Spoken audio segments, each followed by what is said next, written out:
Hey, Martin County, wanted to bring you up to speed on that fiasco called the Indiantown Fire Rescue. My goodness. How Tam has learned that there's not only a bit of connection between the now sitting village manager, probably not for long, Howard Brown, and Mike Icona, the consultant that Howard brought in, and let you know how it relates back to fire rescue.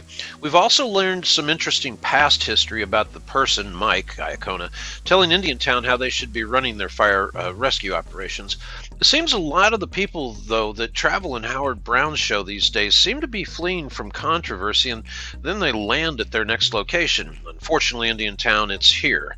We're not sure what we're going to bring you up to speed on will sit well with the good Mayor Janet, who has been calling everyone she doesn't like a racist, but she'll have to deal with that herself.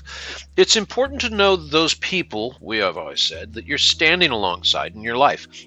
So, for the council's own education, we'd like to present the following. So let's start here. This is an excerpt from Mike Icona's PR language to describe himself. It says, Chief Mike Icona, MPA, Senior Manager Fire Rescue, EMS, Retired Chief, Director, Flagstaff Fire Department, Flagstaff, Arizona, Retired Director, Fire Chief, Orange County, Florida. Chief Icona has 38 years of fire service experience, with the last 17 years as a fire chief. He currently serves as fire chief for the city of Flagstaff, Arizona, and has held this position since 2002. Prior to this, he was director of Orange County Fire Rescue, Florida, which is interesting. He saw their emergency management functions in addition to duties associated with fire chief. He served in various capacities, rising through the ranks as firefighter, paramedic, and chief financial officer, or chief fire officer, sorry. And actually, from what we've learned, even the dates don't line up. He retired in 2013 from Flagstaff, Arizona, and no more information about his professional career is available. So this being 2021 and a retirement date of 2013, having a hard time with the whole last 17 years as a chief, but hey, that's okay. That was 8 years ago. Then there is a more vanilla resume filler material kind of stuff associated with his background, but that kind of sets the stage for you. Notice he retired from Orange County, Florida. Well, maybe technically, but it was to save a fight with the council that was not happy from the standpoint of the way he handled minority matters. Here's an April 11th, 2000 article excerpt from the Orlando Sun-Sentinel. It goes on to say, and I quote, Icona was the deputy chief in Palm Beach County when he was hired in spring '96 by the then chairman Chapin. He replaced Chief Mitch Floyd, who was demoted from chief in '95. Not long after, several firefighters were found urinating on photos of Chapin and the then commissioner Mabel Butler.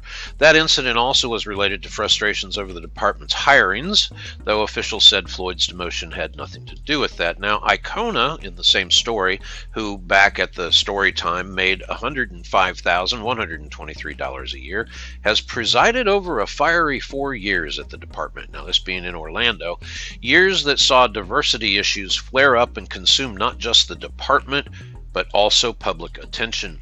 County Chairman Mel Martinez confirmed Monday what in-house memos have detailed. Icona will be out of his job as chief within the next 3 months. Martinez said he's grown frustrated watching morale plummet in the fire department, where more than 95% of the top-ranking lieutenants are white. Icona has led the department for 4 years. He did not return calls as of Monday for the Orlando Sentinel. Martinez said the county will begin an extensive search for his successor. County Commissioner Homer Heritage, who last month called for Icona to be fired, said Martinez made a courageous decision. In Orange, most of the accusations of unfair hiring have focused on the higher-paying lieutenants' jobs, but the entire department lags behind the county's general population. Overall, about 70% of the department's 770 employees are white men, compared with about 33% of the general population. 10% of the department's employees are black men and women. 7% are Hispanic men, and women make up 16% of the department. Of the 122 lieutenants, only 4 are minorities. 2 are black, 1 Asian, 1 is Native American, and none are Hispanic. Lieutenants are typically the first command officers to arrive at the fires and medical emergencies and manage firefighters directly. Now, continuing in the article, many county leaders, including Martinez, Heritage, and Commissioner Mary I. Johnson have been complaining about the department's diversity problems for years and blaming Iacona. Well, he's been heading that department for several years, and the balance still doesn't represent the community, Johnson said. So we need to get someone there who can.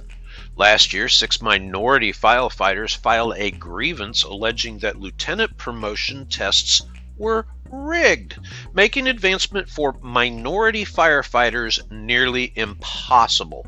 But a county committee that investigated the matter last month found no evidence to support their claims. News of Iacona's impending departure on Monday pleased one of the firefighters who is still appealing the grievance in court. Wow, that's the end of the Orlando Sentinel's article. And then there's this from the Flagstaff, Arizona media. Just so we have it for reference, 5 July 2013, Flagstaff has a new fire chief. But unlike the police department, the city fire department, again, wasn't tapped for a promotion. The new fire chief will be Mike Gaylord of Goodyear. He will succeed Mike Iacona, who announced his retirement. According to the news release from the city, Gaylord, pronounced Gaylord, has been the fire chief for the city of Goodyear since 1986, where he oversaw transition 18-member team, blah, blah, blah, blah, blah. Article goes on to extol the virtues of the new chief. So let's get back to the beginning again. Here we have a man that was given a chance to leave quietly or be fired in Orlando, who then retired a few short years later in 2013 from Flagstaff, Arizona. This according to news sources and his own propaganda. He's well educated and has held positions in the past that do qualify him to have an educated opinion on fire rescue matters. There is an interesting association, though, that should be made so you can keep the players straight. If you've been following TAM for any length of time, we've been reporting to you that the village manager, Howard Brown, is a member of several organizations. One of those organizations is the international globalist group known as the ICMA, or International City Managers Association. Now, take a look at this from the public relations material from CPSM's website. And I quote, "The ICMA Center for Public Safety Management was launched by ICMA to provide support to local governments and area police, fire, and emergency medical service." Oh, golly gee, Beav. Oh, so the CPSM is tied at the hip with the ICMA. How convenient. It just so happens we have a whole industry of consultants that think their international globalist standards are exactly what this quiet little 6,800 person village needs, I guess. It turns out we're not the first ones either. Folks, you are being led down a path that is ripe with the potential for deceit and self-enrichment. Just not for you, unfortunately. With the people that are leading some of your more immature and inexperienced council members' egos, the time now is to say no. We'll have more to follow on this topic as our team continues to get you the facts you need to stay informed. And as always, be sure to like us on Facebook and follow us on talkaboutmartin.com so you can get the insider scoop on the events that affect your day-to-day. We have a Tony Z exclusive you don't want to miss, and we'll be bringing it to you in the next day. So in the meantime, stand by.